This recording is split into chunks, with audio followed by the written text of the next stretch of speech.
지난 국회부터 여당도 그렇고 야당도 그렇고 모두 다 법안을 다 제출을 했어요. 그렇기 때문에 다음 정기국회가 열려서 어떤 법안이 통과된다면은 가장 첫 번째로 통과되지 않을까 하고 이번엔 정말로 큰 기대를 가져보셔도 좋을 것 같습니다.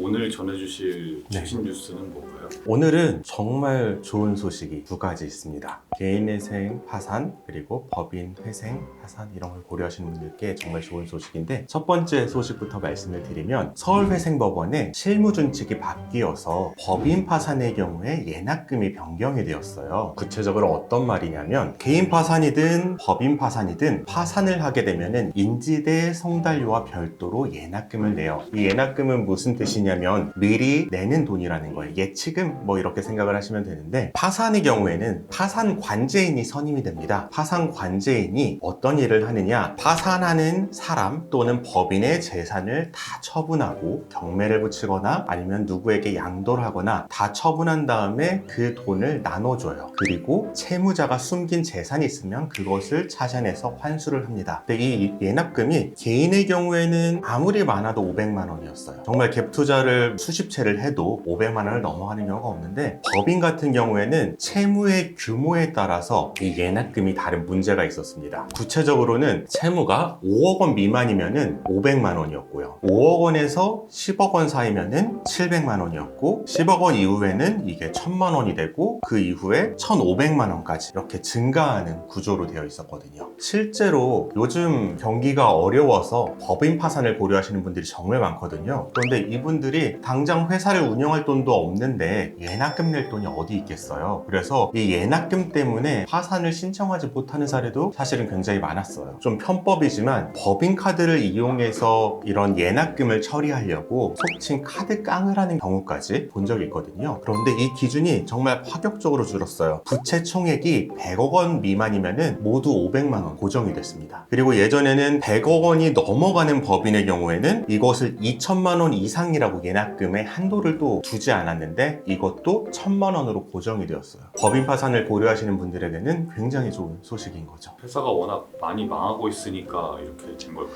네, 그런 것 같아요. 회사가 워낙 많이 망하고 있는데 이게 파산 절차를 거치지 않으면 이 회사가 그냥 남게 되잖아요. 유령 회사처럼 법적 관계가 복잡하게 얽히다 보니까 이 회사들은 빨리 법인 파산을 통해 청산을 시키고 남은 채권자들이 파산한 법인으로부터 가져갈 수 있는 건 가져가고 또 다른 기회를 찾아야 되는데, 그런 순환이 이루어지지 않다 보니까 조금은 파격적인 결정을 내린 것 같습니다. 그 다음 두 번째 뉴스는 정말 중요한 소식인데 또 이 얘기인가 하시는 분도 있을 거예요. 회생법원 신설 법안에 대해서 국회가 드디어 일을 하기 시작했습니다. 지금까지는 어떤 상황이었냐면 지난 국회부터 여당도 그렇고 야당도 그렇고 모두 다 회생법원을 신설해야 된다는 법안을 다 제출을 했어요. 그런데 실제로 일이 이루어지지가 않았거든요. 그런데 국회가 일을 굉장히 안 하고 있었잖아요. 정쟁만 하고 있었는데 최근에 여야가 공동 합의체를 만들어서 민생법안을 우선적으로 처리하겠다라는 내용의 합의를 했습니다. 그리고 그 후속으로 더불어민주당, 그러니까 야당 같은 경우에는 5대 국민 민생 입법을 최우선으로 추진하겠다라고 했는데, 이 5대 국민 민생 입법의 첫 번째가 바로 대구 등 비수도권 회생법원 설치예요. 굉장히 중요한 거고 앞으로 국회가 일을 한다면 최우선적으로 회생법원을 만들겠다는 의사입니다. 다행히도 국민의힘 여당의 경우에도 이 더불어민주당의 법안과 동일한 내용의 법안을 제출한 바가 있어요. 그렇기 때문에 다음 정기국회가 열려서 어떤 법안이 통과된다면 회생법원 설치 법안이 가장 첫 번째로 통과되지 않을까 하고 이번엔 정말로 큰 기대를 가져보셔도 좋을 것 같습니다. 대구 말고도 다른 지역들도 다 영향을 좀 받나요?